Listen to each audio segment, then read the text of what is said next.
What's up, Sooner Nation, and welcome to another edition of the WhackoWeekly Podcast, where we go over all things OU football from this previous week.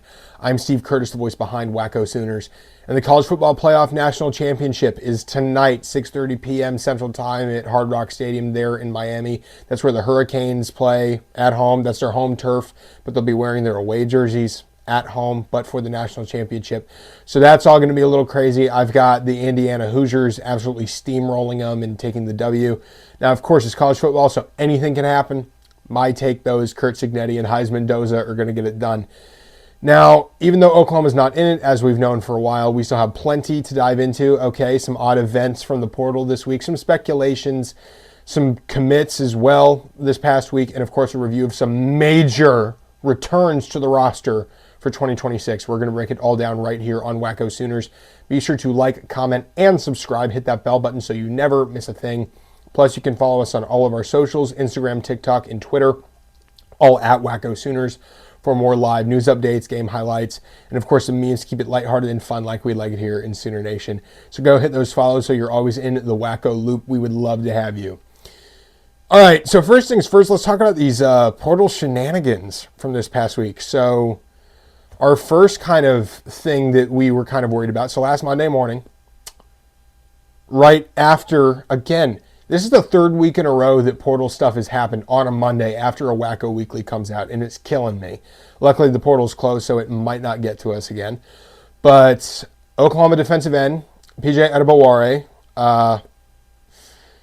had his name in the portal for about 2 minutes there on Monday morning. Now, he's a junior defensive end going into his fourth year under Brent Venables and Miguel Chavis and that defensive staff. Now, I said his name was in the portal for 2 minutes, and I mean that. His name was in the portal for literally 2 minutes, and then it was withdrawn. Social media, frenzy, OU Insider Sooner Scoop, and all of their written news freaking out. Everyone's like, what's going on? What's going on? What's going on? And Monday was an absolute dumpster fire with everyone not knowing exactly what was going on. And ultimately, everyone was quite worried that we were going to lose defensive end number 2 for the 2026 season to the portal, where it would have just been the Taylor Wine and Danny Okoye show after PJ's departure. Now, PJ was probably 3 or 4 on the depth chart behind R. Mason Thomas, Marvin Jones Jr., and Taylor Wine, and then you'd get a little bit of Danny Okoye as well. So he was 4 or 5 on the depth chart in defensive ends. And started playing a little bit more as the season progressed. So you figured with Marvin Jones and R. Mason Thomas gone, he's going to get a lot of run time on the other side of Taylor Wine. Of course, when he entered the portal, everyone's freaking out, oh my gosh, what are we going to do? And it was immediately assumed that Oklahoma was going to have to go in and get another defensive end. Now, what ended up happening, of course, his name was withdrawn within 2 minutes and it did not re-enter it. What we came to find out, or what we eventually figured out, was that there was kind of a lag in communication. What do I mean when I say that? So when he filed the proper paperwork to enter the portal, I believe it was on Saturday. Now, it normally takes about 48 hours, roughly 2 days, for that paperwork to be pushed through, filed properly, and for your name to be announced in the transfer portal. So he filed the paperwork on Saturday, January 10th, and the staff was made aware of that decision on Saturday afternoon, evening. And then Sunday, Jim Nagy and the rest of the front office hit the ground running, trying to find a little bit more money here and there to make a bigger enticing package for him, assure him, hey, we are going to keep you and we want to play you more. And negotiations went on and on and on throughout Sunday. And by the end of the day Sunday, it was assured that PJ Adebawore was going to remain at Oklahoma. But then why did his name come out in the transfer portal on Monday, January 12th?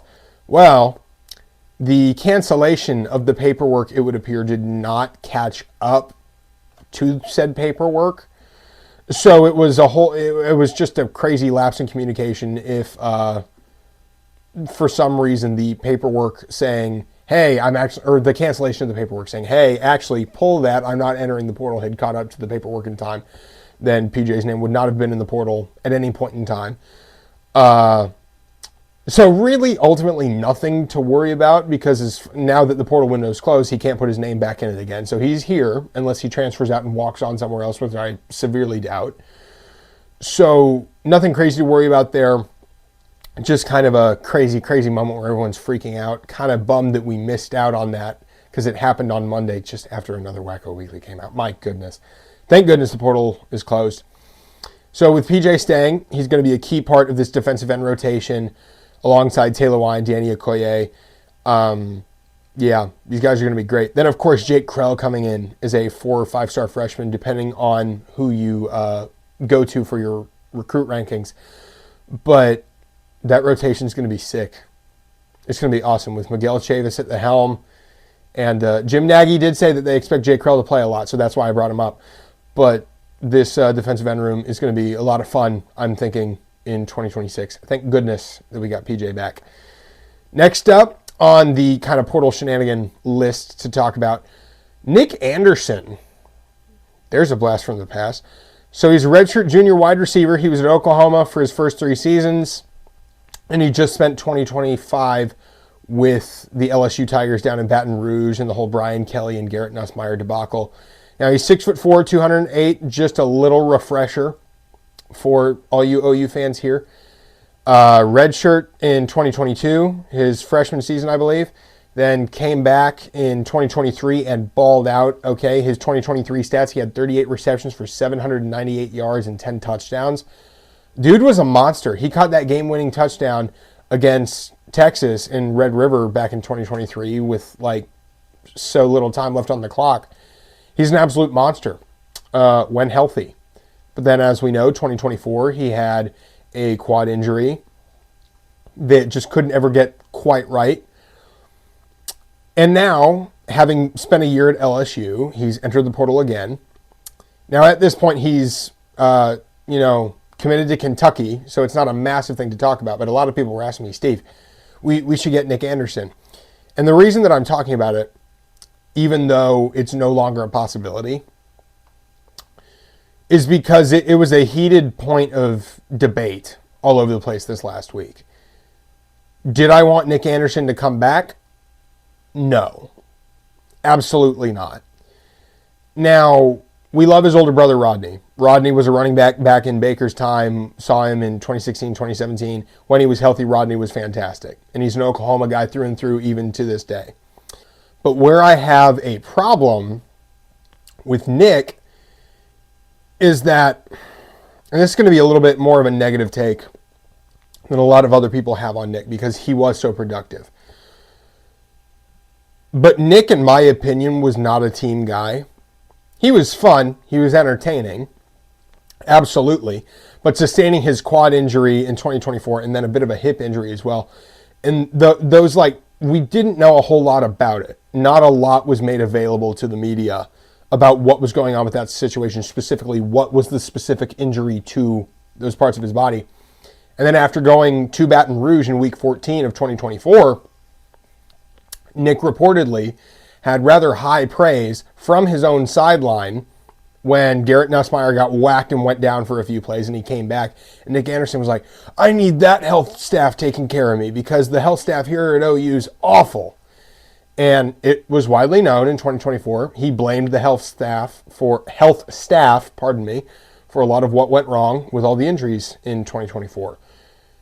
And he was very vocal about it, which I understand if you're frustrated about that, but you can't be dissing the coaches, you can't be dissing the staff, you can't be dissing teammates, period. I have the same thing to say about Michael Hawkins Jr.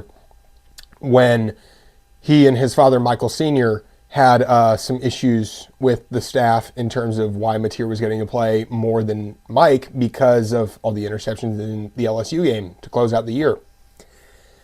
You can't overtly criticize members of the program. I don't care if you're right or wrong. You got to maintain the stability of the program to the outside world. And then add that he wasn't healthy in 2025 either because he only had 12 receptions for 106 yards this season. He played in a total of 7 games. Didn't play in the season opener against Clemson. Suffered a mid-season injury.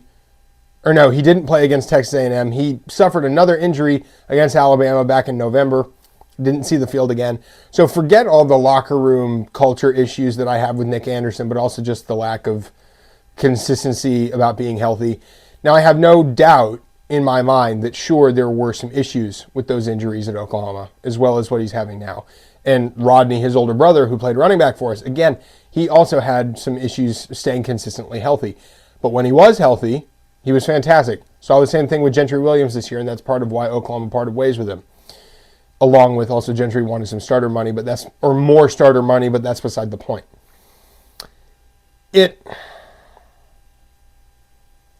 I guess, I'll wrap this up because this is becoming more of an emotional thought here. But back to the culture thing, Nick Anderson, I don't think he's a team guy. And that's not specifically like hate being thrown at him. I think that's just an objective statement of fact, because when you look at other guys on OU's roster, particularly this year in 2025, you look at guys that had injuries and they figured it out and they fought through it. Injuries that were also detrimental to how they played their position. John Mateer broke his thumb on his throwing hand. He didn't complain. He finished the game he broke it in, didn't say a word, won the game, sat out the bare minimum amount of time that the doctors required of him, immediately came back, and kept fighting through it. And struggled, sure, because he wasn't at his physical best, but he at least made an effort. Xavier Robinson, with his banged up knees, made an effort. Torrey Blaylock, with his shoulder injury this season, still made an effort. R. Mason Thomas, with his own quad injury, fought to come back as quickly as he could to play for OU. Now he was only able to come in for the playoff game, but he still made an effort. And as far as I can tell, now granted, this is someone who's not inside the Switzer Center, but as far as I can tell, Nick Anderson did not put a comparable amount of effort into his recovery to fight for this program and for his teammates. So if that dude somehow it ended up coming to Oklahoma, or hat in hand saying, Oklahoma, take me back, I would have been like, heck no, guys. Absolutely not. And I think BV would have approached it the same way. I think that staff is very clear on, you need to be a program guy. And they've done a really good job consistently cleaning house of guys that are more self-focused than team-focused over the years. Anyways, that is enough of my Nick Anderson TED Talk. I went on with that way too long. But while we're talking about the portal, let's actually talk about some positives that we've got here. So 3 new commits in the last week from the portal to close it out. Now, of course, players are still in the portal, and that means that they can still commit to Oklahoma, but no one new is going to enter the portal. So don't be surprised if we see another piece or 2 trickle in the next week or so. But as of right now, we've got 3 new ones this past week. First off, Bishop Thomas, Georgia State redshirt junior defensive tackle, committed on Monday, again after another weekly came out. But he's 6'2", 290, had 48 tackles in 2025, 1.5 sacks, and 1 pass deflection. He's got some experience at the P4 level. I think he was at Florida State for a while, Colorado, and then, of course, his most recent stint at Georgia State. He was pretty productive in the P4. Then he went on to dominate in the G5. Now, granted, Georgia State's defense was not great. Their defense left a lot to be desired. It was in a lot of pain. But he was clearly a standout piece for them. And he reminds the staff a lot of Grayson Halton. Not, the guy that's going to go win you a beauty contest in terms of what a defensive tackle should look like. But he's got the skill set and the tools to develop something out of him for his final year of eligibility. And I think he'll have a bit of a chip on his shoulder, honestly, with the whole world overlooking him from coming from the G5. So don't be surprised if this is a bit of a harken back to Grayson Halton. Don't be surprised if we see that. Hopefully that chip will translate to his play. But most importantly, he's going to be crucial for OU in 2026, because right now your depth at defensive tackle is pretty limited. You've got Jaden Jackson, you've got David Stone, and then you've got the younger recruits coming in, Brian Harris, Tank Carrington. You need a little bit more in terms of experienced guys. So given how much Todd Bates and Brent Venables love to rotate on the interior of the defensive line, you need Bishop Thomas to ball out, because as of right now, he's your DT3. All right, he's got to produce. He's got to do well. OU's counting on him. Hopefully, he's able to produce and perform the way that we need him to. But 8 months under Todd Bates, I like those odds. The second commit that we have this week out of the portal, freshman tight end on Friday out of Tennessee, Jack Van Dorselaer. Dorselaer? I think that's how you pronounce that. I will check. We really need a pronunciation guide on OU's roster. because there's some crazy names in here. The next one up as well is going to be a bit of a challenge, but we'll get to that in a second. So Jack Vandy, we'll call him Jack Vandy. There we go. From University of Tennessee, freshman tight end. He committed on Friday. 6'5", 236. Only had 5 receptions for 23 yards and a single touchdown. This was the kid that Tennessee threw to against Oklahoma on November 1st. Joey Aguilar threw to this kid on that 4th down where he dropped the pass. So thank you, Jack Vandy, for giving us, or for assisting with that. Buddy was already playing for Oklahoma back in November. Don't worry. We have the same thing to say about Bauer Sharp after he threw an interception to LSU. I understand Volunteer fans. I get it. But honestly, I love this because, first of all, he's 6'5", so he's big enough to play tight end. He needs to pack it on a little bit more. But think about this. Jason Witten, new tight ends coach at Oklahoma, was officially announced as the new position coach on Thursday. He went straight to his alma mater of Tennessee and poached this kid. Now, of course, he's been working on it for the last several days since his hiring was announced a little over a week ago, probably a week and a half, I should say. But I honestly love this pickup because this guy's going to be in his second year of college ball. He's going to be younger, but with some experience, and you'll be able to develop him coming in behind Rocky Beers and Hayden Hansen after they leave at the conclusion of 2026 because this is their final year of eligibility. And that's going to be a great pairing with Ryder Mix and Tyler Ruxer behind him as well in 2027. And probably Trinae Washington as well with what you're doing, as well as thinking about the recruits that Jason Witten's going after, all right? He's going after some of the top tight ends in the 2027 recruiting cycle right now. But ultimately, that tight end room right now, it's Rocky Beers and Hayden Hansen at the helm. Then you've got Jack Van D right behind him. Then Cade McIntyre is staying. Trinae Washington is staying. And then, of course, the 2 freshmen in Tyler Ruxer and Ryder Mix. Ryder Mix, of course, with that ACL injury that he will be recovering from. Don't expect to see a lot of him in 2026. So I love that room. Just based on sheer size of these guys alone, they're all much bigger than the tight ends from 2025. Far cry from that. And with Jason Witten in command and teaching these guys and developing them, I'm looking forward to seeing what they produce in 2026. And the third and final transfer portal commit from this last week, I'm going to butcher this name. I'm going to try my best. Prince Ijeoma? I'm not sure. OU, please release a better pronunciation guide for our transfers, please. But sophomore corner from Mississippi Valley State, he committed on Friday as well. Out of Little Elm High School in the DFW area. Guess who else on OU's roster went to Little Elm back in the day? None other than Mr. Moneyline Mateer himself. So, former teammates, that's always a nice little grab there. And I believe Prince Ijeoma also knows Nigel Smith. So, got some great locker room connection there to kind of help him ease into his transfer time. But Prince Ijeoma is 6'3", 190, 35 total tackles and 3 pass breakups. He's pretty big for a true corner, honestly, because normally you want them around 5'11", 6'1", 6'2", somewhere in that range. Maybe they move him in at Cheetah, put some more weight on him, make him a little bit heavier. Kind of a replacement of Kendall Daniels, a couple inches shorter, though. But you could also, I guess, keep him at true cornerback. However, he needs the speed to go with his size to stick with wideouts. And honestly, that would actually, now that I think about it, is 6'3" corner going up with big wideout receivers. That size would be a pretty awesome tool to have in those kind of deep shot situations. But starting out, I think this is just a depth pickup. All right, because your corner room is already stacked because we've got Eli Bowen and Cortland Guillory starting at number 1 and 2 next year. Duh. Then right behind them is Jacoby Johnson and Jeremiah Newcomb. We didn't get to see Nuke at all this year because injury he had in fall camp. And, of course, Tristan Haynes coming up into his second year. And, of course, freshman Derek Johnson having just arrived on campus in the last couple of days. So that corner room is set, frankly. And I'm looking forward to seeing what they're able to do. But, of course, you never know how depth pieces are going to end up performing in BV defenses. They may not play at all.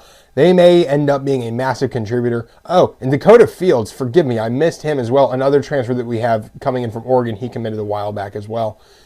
But that whole corner room, you've got dudes everywhere. You've got dudes of the right size and capacity and ability, and Jay Valai is going to be coaching their butts off.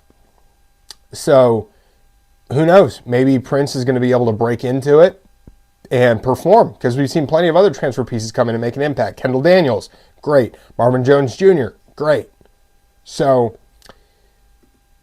and then also long-term investment, I suppose, with this would be great as well, because after 2026, I assume Eli Bowen's going to be gone after his third year, and Jacoby Johnson will definitely be gone. And then it'll be the Cortland Guillory and whoever else show. Having another guy with a little bit more experience, 2 years of experience ahead of most everyone else, and particularly a bigger guy like Prince Ijeoma, that could be really helpful. Again, especially in those deep shot situations with bigger wide receivers, if he can keep up with them. But we will ultimately have to wait and see what the defensive staff decide they're going to make out of him. Now, finally, and this is the meat of this week, great news out of Norman came up late last week. I believe it was Thursday or Friday, or between those 2 days. 3 massive retention pieces or points were made. First off, wide receiver Isaiah Satania finally, officially announced his return for the 2026 season. He will be changing his jersey to number 1. So you go from 5 to 1, he will be number 1. That's our boy. Now, we got on this one pretty early here at Wacko Sooner, so we posted it on our socials over 2 weeks ago when, it was just abundantly clear he was going to say he just hadn't made his official announcement yet. And we were just waiting and waiting and waiting, like, Isaiah, just tell us. We already know what's going to happen. But this is a great, great piece to keep for the offense in 2026. He was your leading receiver, 67 receptions for 965 yards and 8 touchdowns. In SEC play alone, he was first in receiving yards with 716 in SEC play and 89.5 yards per game in SEC play. So he was first in those 2 categories. And he was second in SEC play by touchdowns with 5, receptions 48, and receptions per game at 6. So this is a top 2 or 3 wide receiver in the SEC in 2025, with John Mateer having a broken thumb and a banged up knee. And because John didn't have full access to his entire athletic tool belt, he was playing a little conservative and a little scared the second half of the season. Imagine what Satania is going to be able to do, another year of development, with John healthy, with another year of development. And with 2 other studs in Terrell Harris and Parker Livingston set up around him to draw attention away from him and more opportunities to be open. Isaiah Satania, honestly, I could see Isaiah Satania going for 1,000 yards in 2026. That would not surprise me at all. That's actually going to be a lot of fun. So while we're here talking about Isaiah, let's actually hear. So I actually just mentioned them. My 3 projected starters for wide receiver in 2026, Isaiah Satania at 1, obviously, Terrell Harris, and then Parker Livingston. Those are your 3 starters. But you're going to see a lot of depth come in there because you've got other great guys in there. You've got Jermichael Carter, you've got Elijah Thomas, Manny Choice, and then, of course, all the freshmen, Jaden Petit, Jasir Rogers, and Daniel Odom, excuse me, because we also had a Danny Odom at one point. But with Harris at 6 foot, 200 pounds, and he had around 60 receptions for 850 yards and 5 touchdowns, like, he was Chandler Morris's favorite target, right? Think of him as a bit of a Keontez Lewis, Deion Burks hybrid, like Keontez Lewis's size, but Deion's a little bit more twitchy, a little bit twitchier than Keontez. So consistent guy, great hands. He's a little bit bigger, and he's going to go out and he's going to compete for those tougher catches. Now, he's not the giant that, say, Nick Anderson or Parker Livingston is, so he's not going to be like your perfect 50-50 guy, but he's going to go out and make some good catches here and there. And he's got the speed to beat you. So that's going to be a great spot on the other side of Satania. Then, of course, Parker Livingston at 6'4", 191 with 29 receptions for 516 yards and 6 touchdowns. And he can run. And now, granted, he's not Satania track star going to absolutely burn you in a sprint. But if he gets going, he's going to beat you just with his big old stride. All right? He just stretches it out there because he's 6'4". And odds are DBs are going to have a difficult time kind of contesting him because he's so big. You're going to need to put your bigger corners out against him. Now, he does need to put on a little bit more weight, fill out his frame a bit, because when DBs get in his face and try to outmuscle him, they are often successful. But get him a little bit better at the game, put some weight on him. Parker Livingston's going to be great. So those three starters there, and then, of course, the depth pieces behind them. This wide receiver room is going to be a lot of fun. I've not been this excited about a wide receiver room in Oklahoma in quite a while. 2024, I was pumped, but then, of course, all the injuries. So I'm actually excited. Let's hope that they stay healthy. Now, and another point that I actually just remembered. All these guys are big. All of these wide receivers are big dudes of the size that you want. Except for Isaiah Satania, because he's 5'9" or 5'10", I believe. He's 5'10". And then Jasir Rogers is just under 6 foot as well, around 5'10", 5'11". But everyone else is 6+. Yes, please. Thank you. Give me bigger targets that can go out there and make contested catches. But ultimately, anyways, Isaiah Satania is returning. Depth of wide receiver is going to be great. This wide receiver room is going to be a lot of fun. Two more big returning pieces that I'm sure everyone knows about. We're still going to talk about it. Kip Lewis, also coming back. Now, it took him a while. It took us a little bit longer to gauge where he was in terms of returning. And the longer it took, the more nervous I was getting. But eventually, he finally made the announcement last week. In 2025, he had 76 total tackles, 4 sacks, 4 pass deflections, and a forced fumble. And, of course, in 2024, he had the 2 Kip sixes, which, thank you, Kip. But he's an absolute psychopath, all right? He's absolutely nuts. He's the emotional leader of the team, filling the role that Danny Stutzman left behind when he graduated and moved on after his final year of eligibility in 2024. But Kip's even crazier. Like, Danny was hyped up and ready to go, but he wasn't unhinged psycho. Kip is insane. He's always running up and down the field, jumping up and down the field, flying around everywhere. He just finds the ball to go make a difference. He's always spinning around like a freaking top on a sugar high. Because back in the Alabama game, mind you, at Tuscaloosa, or in Tuscaloosa at Alabama, the 2-minute warning hits in the fourth quarter, and his leg starts cramping up. And Joe C., the athletic director, goes up to him and says, "Kip, dance it out, jump it out." So for the whole 2-minute timeout, Kip is running around, he's dancing around, shaking his leg out, kicking it, just working the cramp out. Trying to be like, okay, we got to lock in for these last 2 minutes. And the very first play after the 2-minute timeout, Kip comes flying up the middle at Ty Simpson and wraps around his leg, drags him down, gets his knee down before he gets the ball out for a sack. And then also, earlier in that game, Kip forced Ty Simpson to make that bad throw that Eli Bowen picked off for the touchdown. And Kip was just going after Ty Simpson all day. Got some TFLs as well. Just went nuts.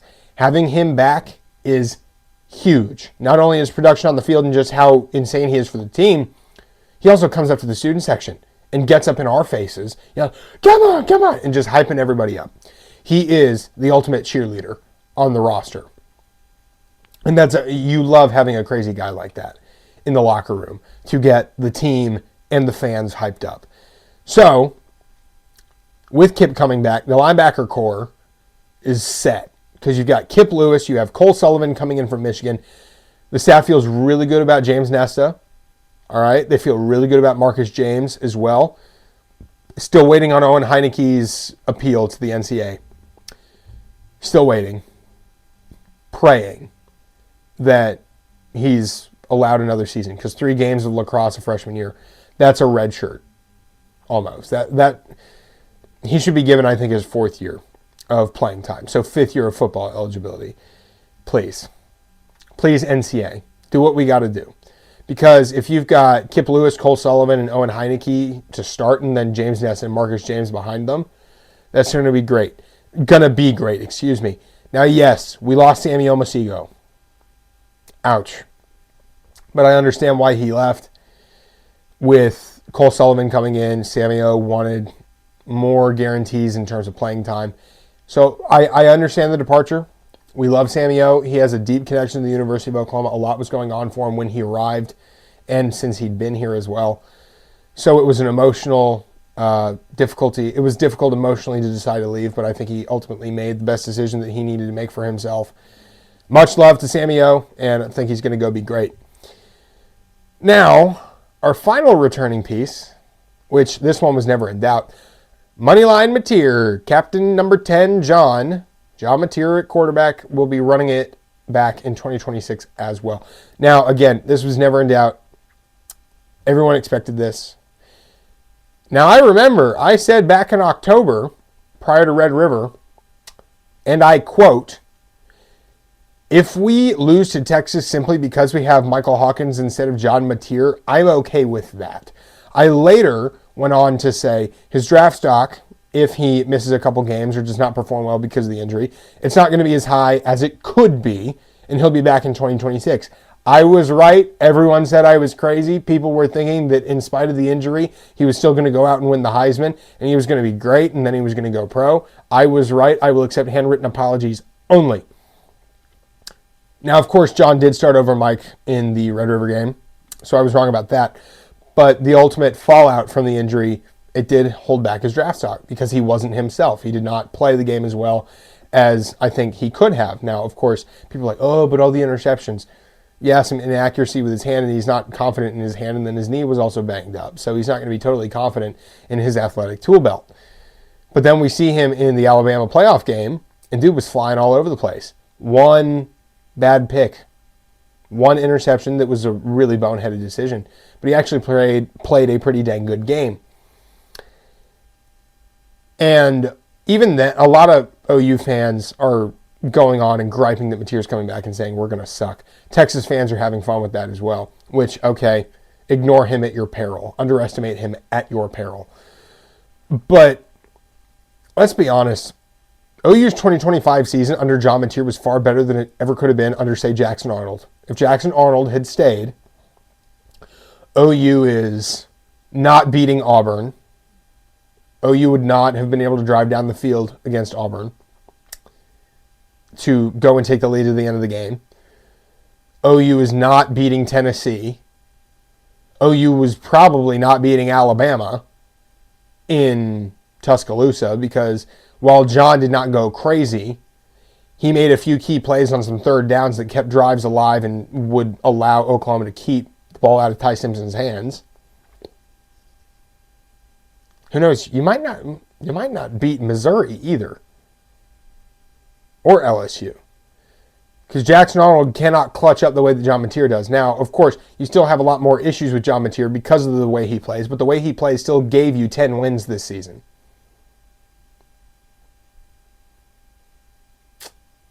Football's a developmental game. Mateer will be better next year. He will be healthy. Please don't get injured again in the middle of the season. I'm praying right now. But he will be healthy, God willing, and he will have had an entire year to develop. Okay? We know that football is a developmental game.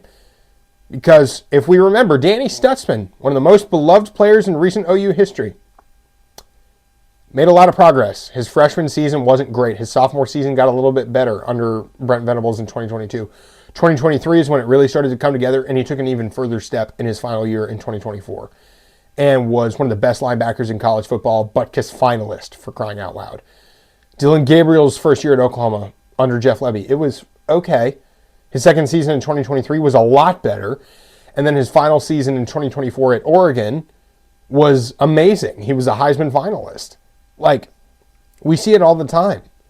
Guys develop throughout their years in college football. They will get better. So I believe that John Mateer will be in a much better place next year, mentally, physically, all right? Got to get his feet to calm down. Got to get his eyes to cool down as well, all right? And just be ready to rumble. Because with the wide receiver room he's got, awesome. And then with Xavier Robinson and Torrey Blaylock, assuming that they're completely healthy by the time the season starts, which hopefully they will be after their injuries from this year, they're going to have a pretty solid run game to work with. All right, they've got Lloyd Avant behind them as well, Zephyr Walker and Jonathan Hatton, and you've upgraded some pieces of the O-line. With a fully healthy offense, with all these pieces, there's nothing that John Mateer can't do, in my opinion. But that is just me. Maybe I'm sunshine pumping, but we will find out come September. But ultimately, guys, 2026 is trending up for the Sooners, all right? You've got some good additions on the O-line. You've got some upgrades at wide receiver and tight end. You got some other pieces on the defensive line, which make me feel a bit better.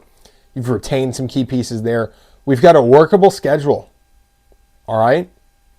2026's schedule nowhere near as bad as 24 or 25. So much better there. But again, it is a season in the SEC where it's tough competition every week. But I think the BV, the staff, and all their guys are up to the challenge, and they're going to be hard to kill in 2026 once again. Well, Sooner Nation, that's going to wrap it up for this edition of the WhackoWeekly Podcast, where we break down all things OU football from this previous week. If this was your first time joining us, hope you enjoyed it. Be sure to like, comment, and subscribe. Hit that bell button so you never miss an episode. Plus, you can follow us on all of our socials, Instagram, TikTok, and Twitter, all at Wacko Sooners for live news updates, game highlights, and of course some memes to keep it fun, like we like it here in Sooner Nation. Go hit those follows so you are always in the Wacko loop. Have a great week, y'all. Happy Monday. Boomer Sooner.